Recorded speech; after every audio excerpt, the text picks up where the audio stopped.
Hi guys, welcome to the Pakistani family entertainment. तो कैसे हैं आप? मेरा नाम है मेरा खुर्रम। नाम है वजह। तो यार क्या हुआ जब भगवान शिव जी ने राक्षस को दिया ऐसा वरदान जिसकी वजह से भगवान शिव जी को खुद वहां से जाना पड़ गया। हैं?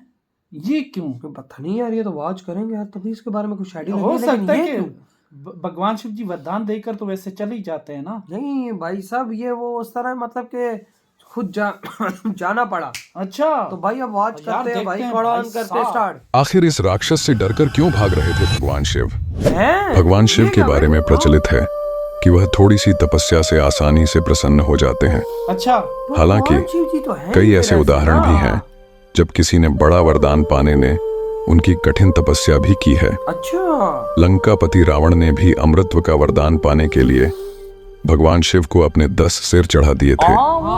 भगवान शिव से जुड़ी ऐसी ही एक और कहानी है क्या? जिसमें एक राक्षस ने शिव जी की घोर तपस्या कर उन्हें प्रसन्न किया था।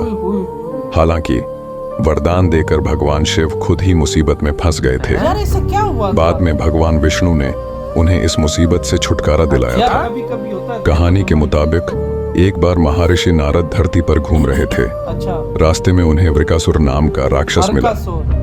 नारद मुनि को देखते ही उसने कहा कि मैं आपसे कुछ सलाह लेना चाहता हूँ। क्या? आप मुझे बताइए कि ब्रह्मा, विष्णु और महेश में कौन देवता जल्द प्रसन्न हो जाते हैं। महर्षि नारद ने बहुत सोचने के बाद कहा कि वैसे तो तुम तीनों महादेवों में से किसी की भी तपस्या कर सकते हाँ हो, वो तो जाते हैं। लेकिन ब्रह्मा और विष्णु जल्दी प्रसन्न नहीं होते हैं। उनके लिए बहुत वर्षों तक कठिन तपस्या करनी पड़ती है। ये भी हो सकता है कि तुम्हारी आयु पूरी हो जाए और तो लेकिन तपस्या पूरी ना हो। भगवान शंकर थोड़ी आराधना से ही प्रसन्न हो जाते हैं। हाँ, वो बस वे अपने भक्त की इच्छा पूरी करने के लिए सोच विचार नहीं करते। बंदे का मन देखते हैं। वृकासुर ने भगवान शंकर की आराधना करने का फैसला किया और हिमालय के केदार क्षेत्र में जाकर आराधना करने लगा। अच्छा यज्ञ, जप, तप, ध्यान सब प्रकार से वह यानी पूजा कि पाठ कड़ी करने लगा। तपस्या।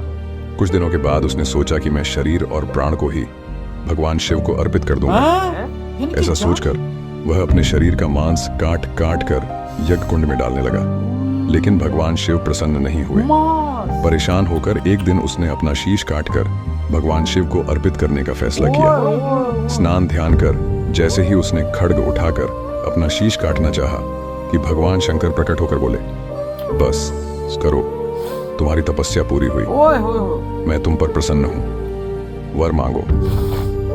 वृकासुर हाथ जोड़कर भगवान शिव से बोला, आप मुझे वर दीजिए कि मैं जिस प्राणी के सिर पर हाथ रख दूं उसकी तुरंत मृत्यु हो जाए। शिवजी वृकासुर की यह मांग सुनकर चिंता में पड़ गए, लेकिन वरदान नहीं देने पर देव मर्यादा का उल्लंघन हो रहा था। हाँ शिवजी वृकासुर से बोले कि तुम्हारी तपस्या व्यर्थ नहीं जाएगी।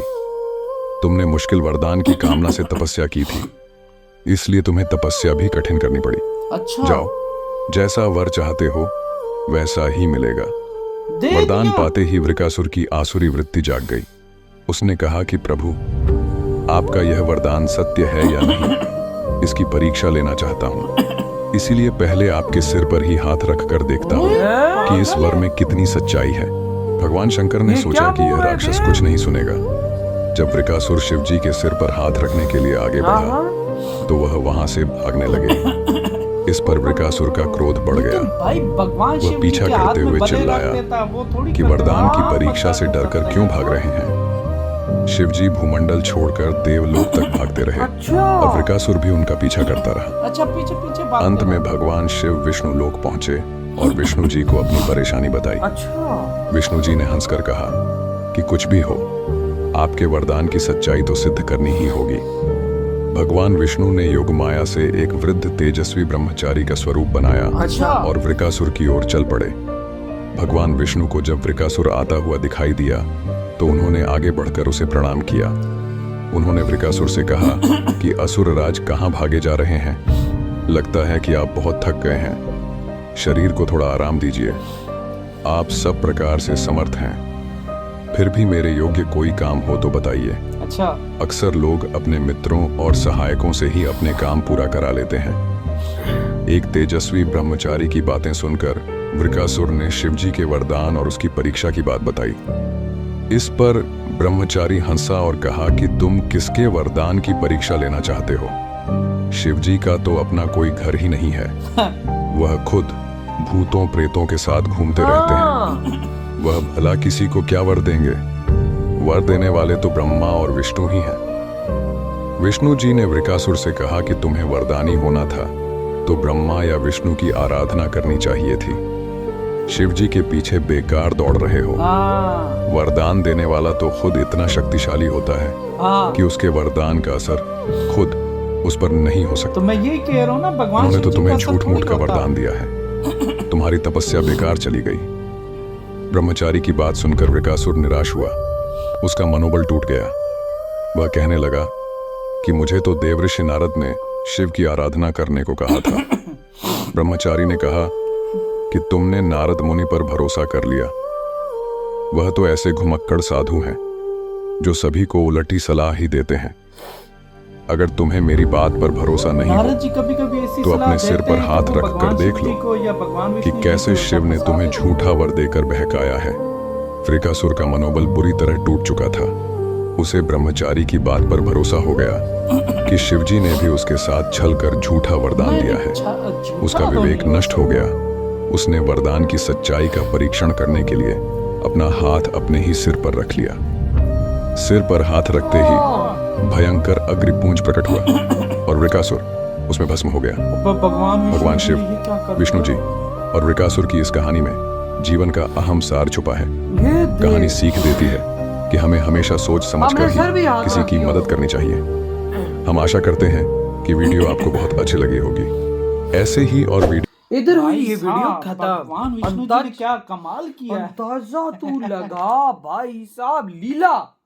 अरे भगवान विष्णु जी आपकी लीला, भाई वो- कसम से आपकी लीला अपरंपार यार। चुटकियों आपकी में लीला यूं काम अपरंपार करते हैं। यार। मतलब कि आप ऐसी लीला रचते हैं कि अगले को शक तक भी नहीं होता। और अगला उसी भाई सब लीला में आ मुंह माया, जाता है। हाँ, लीला में खिल या जाता है। मुंह माया, तेरी बात हाँ। बिल्कुल करेक्ट है। और ये देख कि भगवान शिव जी, ये बात तो 100% वो शक नहीं है कि परसेंट जल्दी हो ओए जाते होए, हैं। वाक्या वो भाई भाई वाक्या। एक एक जिस्म का हिस्सा देने लगा, जब सर देने लगा तो भगवान शिव जी फौरन प्रकट हुए। लेकिन जब उसने मांगी ना ये वरदान, हाँ तो भाई भगवान शिव जी सोचा है उन्होंने, हाँ, लेकिन फिर हर उल्लंघन हो रहा था। भाई हर वरदान के पीछे कुछ ना कुछ तो मसले का हल होता है ना। हाँ, और ये ससुर को देख कि भाई मैं आप भी चेक करना चाहता हूँ। और भाई फिर भगवान, भाई शुक्र है भगवान शिव जी चले गए, भाई भाग गए वहां से, नहीं तो भाई साहब अगर भगवान, लेकिन उनको तो कुछ होना नहीं था। यार उनको कैसे कुछ होना था। ये एक वजह लीला होती है, सही है। अगले अब को खत्म करने की। अगले को खत्म करने की। अब हमने जैसे देवों के देव देखा था, उसमें देखो काफी लीलाएं खेली गई थी। ये जो राक्षस होते हैं, जो जिनकी बुरे होते हैं, अब देखो भगवान शिव जी की या जिसकी भी ये तपस्या इन तीनों में से करते हैं, वो वरदान तो देते हैं, लेकिन बिल्कुल। वरदान के पीछे तोड़ होता है। बिल्कुल। वो तोड़ निकाला किसने? भगवान विष्णु जी ने। तभी तो वहां से वो भगवान शिव जी गए कि इनका जो तोड़ है वो भगवान विष्णु जी निकालेंगे। एग्जैक्टली तूने सही बोला। ये देर ना, फिर वो खुद ही है, उसने बोला कि यार ये गलत ये है, दे, तेरे साथ छल हो गया, तेरे साथ फलाना हो गया। तो वो उन्होंने तो वैसे ही तुम्हें दे दिया। वो कहता है अच्छा ठीक है। उन्होंने ट्राई जब यूं किया तो अबे भगवान शिव जी हैं, अगर किसी को वो वरदान देते हैं तो धोखा थोड़ी देते हैं। वो तो बोले ना आते वही हैं। ना, वो तो सच और करते हैं। जलकर वहीं पे राख हो गया भाई साहब। इसलिए ऐसे हुआ कहते था हैं इसका अंत। कि भगवान विष्णु जी की लीला में कभी नहीं आना चाहिए। भाई साहब। लेकिन कैसे नहीं आना चाहिए, अगले को पता ही नहीं चलता, वही ना। बंदा यूं फंस जाता। और ये खास तौर पे राक्षस जो है। हाँ, तो भाई आपकी क्या थॉट है इस बारे में? इधर ही वीडियो खत्म करते हैं, तो तो बाय।